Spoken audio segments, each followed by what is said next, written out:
ফিলিস্তিনে ইসরায়েলি হত্যাকাণ্ড, বর্বরতা, মানবতা বিরোধী অপরাধ আর আন্তর্জাতিক আইন লঙ্ঘন বিশ্বজুড়ে নিন্দিত।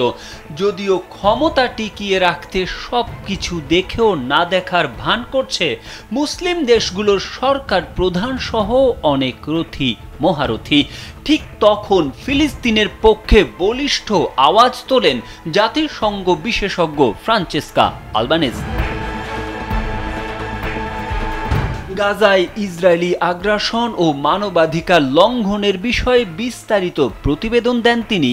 নারী ও শিশু সহ হাজার হাজার ফিলিস্তিনিকে হত্যায় ইসরায়েলকে যারা সহায়তা করে আসছে বিশ্বমঞ্চে তাদের মুখোশ এবার উন্মোচন করেন আলবানেজ। স্যান্ডেলিনা সো, রূপচর্চায় আভিজাত্য। কিন্তু এতে চক্ষুশূল হয়েছেন দখলদার ইসরায়েল আর তার দোসরদের। বহুদিন ধরেই আলবানেজের পদত্যাগ দাবি করে আসছে ইসরায়েল। বুধবার সামাজিক যোগাযোগ মাধ্যম এক্সে জাতিসংঘের এই বিশেষ দূত লেখেন, ইসরায়েলের প্রধানমন্ত্রী বেঞ্জামিন নেতানিয়াহু যুদ্ধাপরাধের অভিযোগে আন্তর্জাতিক অপরাধ আদালত আইসিসির ওয়ারেন্টভুক্ত আসামি হলেও তিনি ইউরোপের আকাশ ও নিরাপদ পথ ব্যবহার করছেন। এটি কেন দেওয়া হচ্ছে তা ইতালি, ফ্রান্স ও গ্রিসকে ব্যাখ্যা দিতে হবে।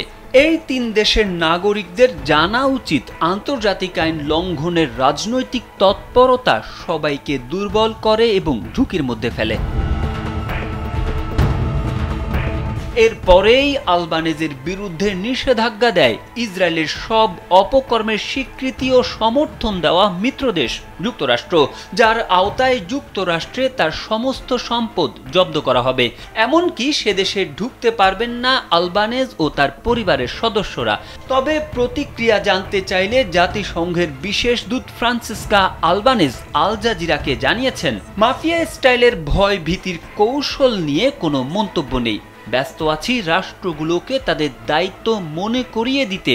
গণহত্যা থামাও, শাস্তি দাও এবং যারা এসব কর্মকাণ্ড থেকে লাভবান হচ্ছে তাদেরও জবাবদিহিতার আওতায় আনো।